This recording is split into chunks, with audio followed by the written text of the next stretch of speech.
Good morning students. हम biology में lesson number 16 पढ़ रहे थे, पादप उत्तक संवर्धन। इसमें लास्ट वीडियो में हम संवर्धन के प्रकारों के बारे में अध्ययन कर रहे थे। हमने बात की थी कि मनुष्य की क्या उद्देश्य है या किस उद्देश्य की पूर्ति के लिए वह पादप के किस भाग को कर्तोतक के रूप में काम में लेता है। उसी के आधार पर पादप उत्तक संवर्धन के कई प्रकार देखे गए हैं। इसमें से हमने अंग संवर्धन,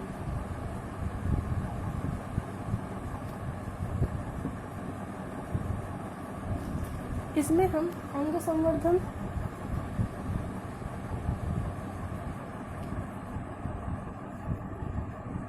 भ्रूण संवर्धन, परागकोश संवर्धन,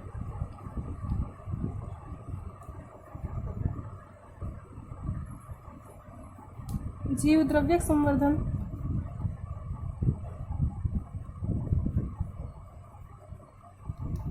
एवं निलंबन संवर्धन के बारे में बात कर चुके थे। हम इतने प्रकारों के बारे में अध्ययन कर चुके हैं। आज जो हम संवर्धन का प्रकार देखेंगे वो संवर्धन का कौन सा प्रकार है? कैलस संवर्धन। आज हम किस संवर्धन के बारे में पढ़ेंगे? कैलस संवर्धन के बारे में पढ़ेंगे। मैं आपको बता चुकी हूँ, एक बार दोबारा देख लेते हैं कैलस क्या होता है। ये हमारे पास परक नली है जिसमें हमने संवर्धन माध्यम भर रखा है। संवर्धन माध्यम से हमारा क्या तात्पर्य है? पोषक माध्यम। इस परक नली में क्या भरा हुआ है? पोषक माध्यम। इस पोषक माध्यम में जैसे ही आपने कटा हुआ ऊतक रखा, जिसे हमने क्या बोल दिया? कर्तोतक। यह कर्तोतक इस संवर्धन माध्यम से पोषण ग्रहण करेगा और विभाजित विभज्योतीय कोशिकाओं का एक समूह बना लेता है, जिसे हमने क्या बोल दिया है? कैलस। क्या बोल दिया इसे हमने? कैलस। अब इसी कैलस की कोशिकाओं का हम संवर्धन करके पादप के भिन्न भिन्न भाग बनाएंगे, जिसे हमने क्या बोल दिया है? कैलस संवर्धन। क्लियर हो गया? तो हमने क्या कहा कि हम पादप के किसी भी भाग का उपयोग कर्तोतक के रूप में कर सकते हैं। हम पादप के किसी भी भाग का उपयोग कर्तोतक के रूप में कर सकते हैं और यही कर्तोतक संवर्धन माध्यम से या पोषक माध्यम से पोषण ग्रहण कर कैलस का निर्माण करेगी। और यह कैलस क्या है? अविभेदित कोशिकाओं का समूह। क्या है ये? अविभेदित कोशिकाओं का समूह। इतना आपके समझ में आ गया होगा। ठीक है, एक बार दोबारा देखते हैं। प्रयोगशाला में परक नली में हम कर्तोतक डालेंगे, पादप का कोई भाग डालेंगे। वह भाग संवर्धन माध्यम से पोषण को ग्रहण करके कैलस का निर्माण करता है और यह कैलस क्या होता है? अविभेदित कोशिकाओं का समूह होता है। अब इस पोषक माध्यम में हम विभिन्न प्रकार के पादप हार्मोन भी डाल देंगे, जो कि पादप की वृद्धि के लिए क्या है? आवश्यक है। तो विभिन्न प्रकार के आप इसमें क्या डाल देंगे? पादप हार्मोन भी डाल देंगे, जैसे ऑक्सिन, साइटोकाइनिन। जो मुख्य पादप हार्मोन यहाँ पे डाले जाते हैं वो कौन कौन से होते हैं? ऑक्सिन और साइटोकाइनिन। ऑक्सिन एवं साइटोकाइनिन, यह दो हार्मोन मुख्य हार्मोन है जो कि पोषक माध्यम में डाले जाते हैं। जब हम पादप हार्मोन के बारे में पढ़ेंगे तब हम ऑक्सिन और साइटोकाइनिन पादप हार्मोन के बारे में भी अध्ययन करेंगे। अब देखिए, यहाँ जो आपको कैलस प्राप्त हो रहा है, इस कैलस के द्वारा आप किसी पूर्ण पादप का भी निर्माण कर सकते हैं या आप किसी आवश्यक अंग का भी निर्माण कर सकते हैं। तो कैलस के द्वारा हम दो प्रकार के, जो कैलस संवर्धन है इसके द्वारा हम क्या कर सकते हैं? दो प्रकार से अंगों का या पूरे भ्रूण का निर्माण कर सकते हैं। यदि हम अंगों का निर्माण करते हैं तो इसे क्या बोल देते हैं? अंगोद्भवन। अंग का उद्भवन, अंग की उत्पत्ति, जिसे हम बोलते हैं ऑर्गेनोजेनेसिस। क्या बोल देंगे इसे? ऑर्गेनोजेनेसिस। और अगर हम केवल भ्रूण का निर्माण करते हैं, किसी विशेष अंग का निर्माण न करके संपूर्ण भ्रूण का निर्माण करते हैं, तो इसे क्या बोल देंगे? कायिक भ्रूणोद्भवन।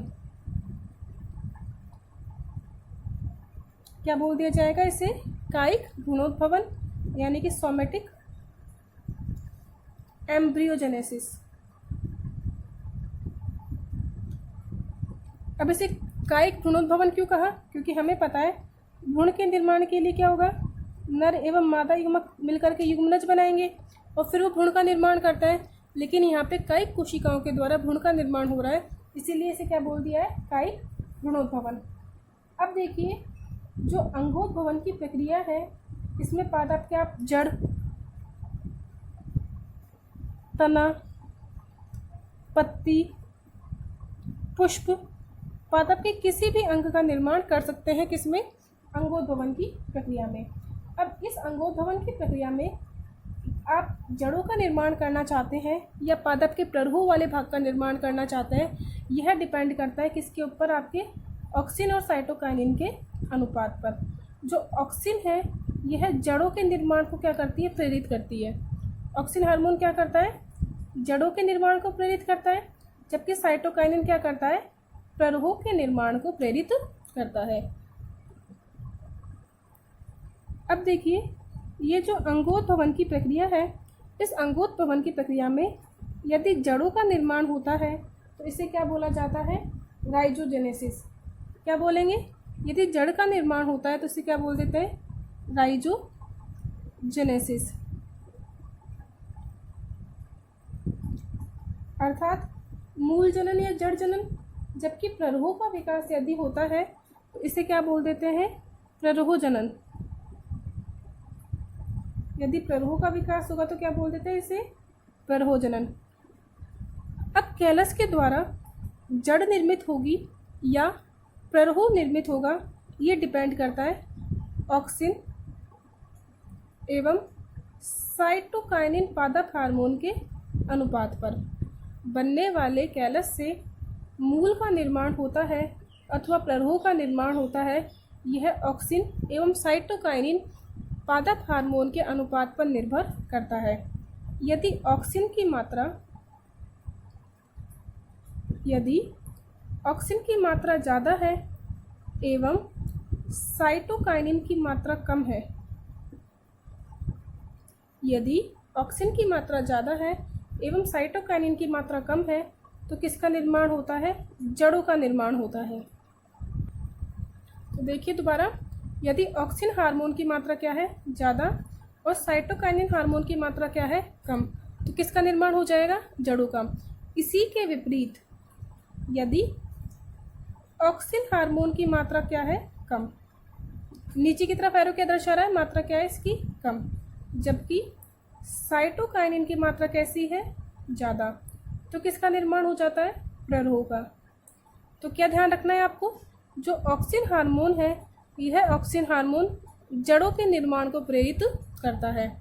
जब हमने लैंगिक पादपों में आवर्तबीजी पादपों में जब कलम रोपण की बात की थी तो हमने पढ़ा था, यदि आप गुलाब के कलम को ऑक्सिन के घोल में डुबो करके मृदा में रोपित करते हैं तो पादप में जड़ों का निर्माण शीघ्रता से हो जाता है। तो वहाँ पे भी हमने ऑक्सिन हार्मोन की बात की थी।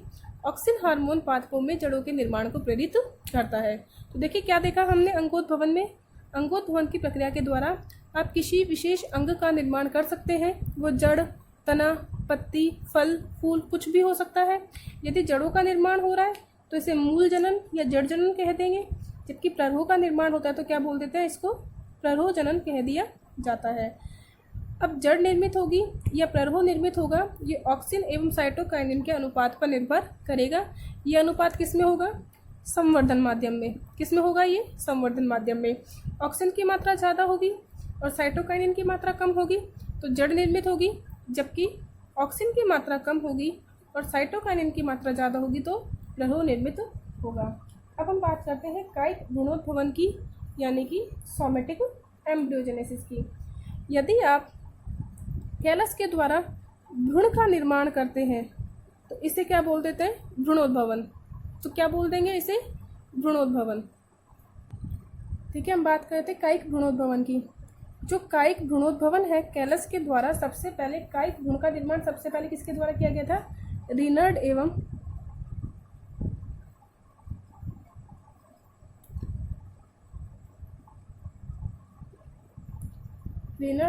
स्टीवर्ट द्वारा।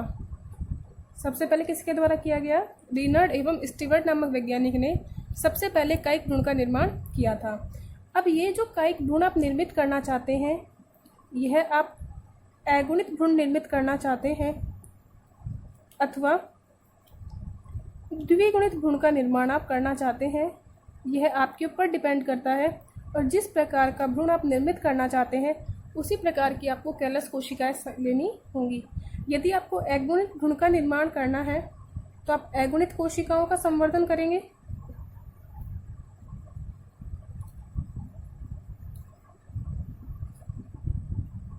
और ये अगुणित कोशिकाएं कौन सी हो सकती है? यह परागकण की कोशिकाएं हो सकती है या अंड कोशिका, अनिषेचित अंड कोशिका भी यह हो सकती है। जबकि द्विगुणित भ्रूण का निर्माण करना है तो सामान्य द्विगुणित कोशिका ले सकते हैं आप। यहाँ पे आप कोई सी भी द्विगुणित कोशिका ले सकते हैं, जैसे जड़ की, तने की या पत्ती की। कोई भी द्विगुणित पादप की कायिक कोशिका ले करके आप उसका संवर्धन कर देंगे तो आपको द्विगुणित भ्रूण का निर्माण हो जाएगा। तो इस तरीके से हमने संवर्धन के प्रकार के बारे में अध्ययन कर लिया है। इस प्रकार से संवर्धन पाए जाते हैं। तो देखते हैं हमने कौन कौन से संवर्धन के प्रकारों के बारे में अध्ययन किया। तो पादप ऊतक संवर्धन निम्न प्रकार का होता है: अंग संवर्धन, भ्रूण संवर्धन, परागकोश संवर्धन, जीवद्रव्य संवर्धन, निलंबन संवर्धन और लास्ट कैलस संवर्धन। अब संवर्धन के प्रकार देखने के बाद अब हम अध्ययन करेंगे कि यह जो पादप ऊतक संवर्धन है यह किस प्रकार से मनुष्य के लिए उपयोगी है, हम किस तरीके से उसका उपयोग कर सकते हैं। तो जो हमारा नेक्स्ट पॉइंट है वो क्या है? पादप ऊतक संवर्धन के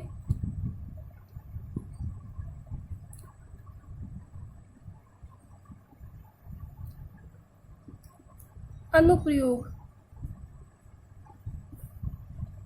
अनुप्रयोग से हमारा क्या मतलब है? एप्लीकेशंस।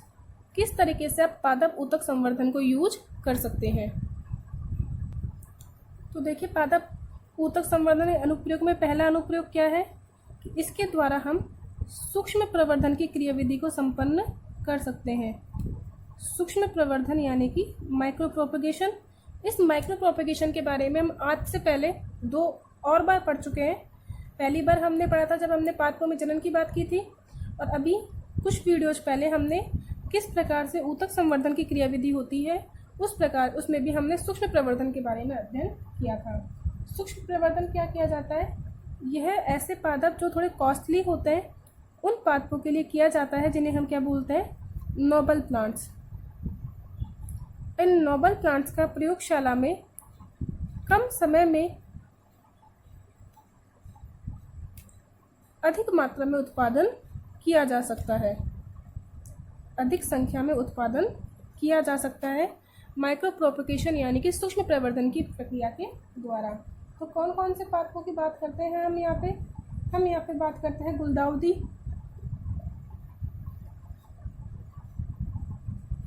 विभिन्न प्रकार के ऑर्किड्स, इसी के साथ वांडा, जरबेरा। ये विभिन्न प्रकार के शोभनीय या सजावटी पादप है जो कि कॉस्टली होते हैं, और इनका जो संवर्धन है या इनकी संख्या में वृद्धि हम किसके द्वारा करते हैं? सूक्ष्म प्रवर्धन के द्वारा हम करते हैं। दूसरा, अगुणित पादपों का निर्माण।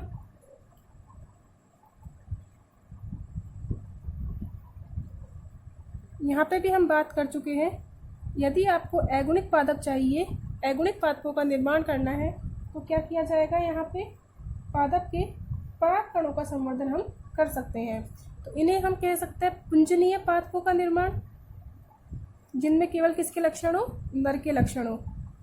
पुंजनीय पादपों का उत्पादन किसके द्वारा करेंगे आप? परागकणों का संवर्धन करके हम इस प्रकार के पादप निर्मित कर सकते हैं। जिस तरीके से अगुणित पादप निर्मित किए गए हैं इसी तरीके से त्रिगुणित पादप भी निर्मित किए जा सकते हैं। त्रिगुणित पादपों का उत्पादन।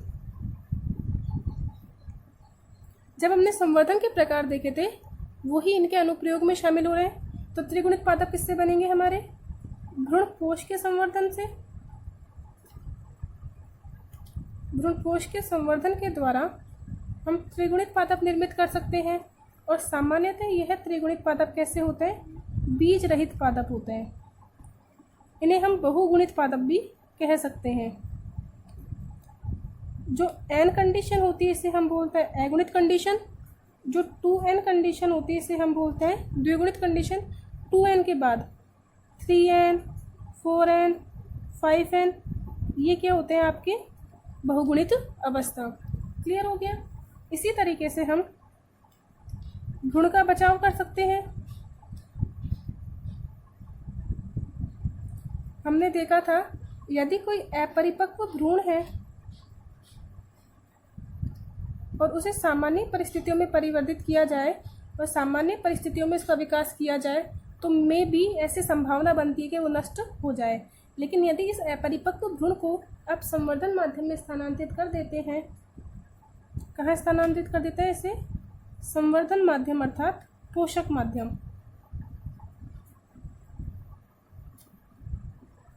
यदि आप इसे पोषक माध्यम पर स्थानांतरित कर देते हैं तो इनके सर्वाइवलिटी के, इसके बचने के चांसेस बच जाते हैं। इसके द्वारा हम क्या कर सकते हैं? दुर्लभ भ्रूणों को,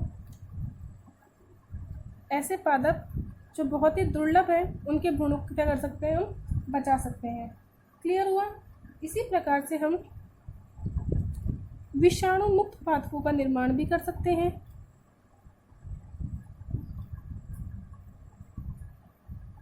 विषाणु मुक्त पादपों का निर्माण। विषाणु मुक्त पादपों से क्या मतलब है? रोग रहित पादपों का निर्माण। रोग रहित पादपों का उत्पादन। तो देखिए हमने कहा था यदि आप पादप के शीर्ष विभजोतक का, यदि हम पादपों के शीर्ष विभजोतक का संवर्धन करते हैं, यदि हम पादपों के शीर्ष विभजोतक का संवर्धन करते हैं तो हमें विषाणु मुक्त या रोग मुक्त पादपों का निर्माण होता है। और इस तरह के पादपों में किसी भी प्रकार के वायरस का संक्रमण नहीं हो पाता है।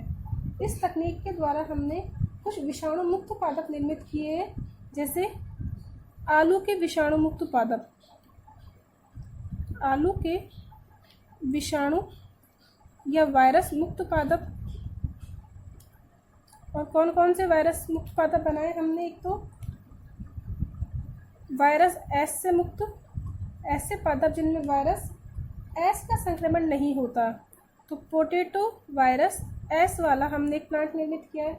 इसी तरीके से हमने पोटैटो वायरस एक्स वाला पादप भी निर्मित कर लिया है।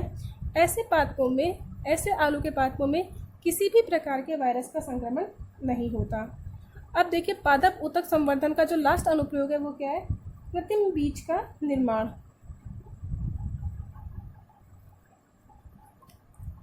कृत्रिम बीज का उत्पादन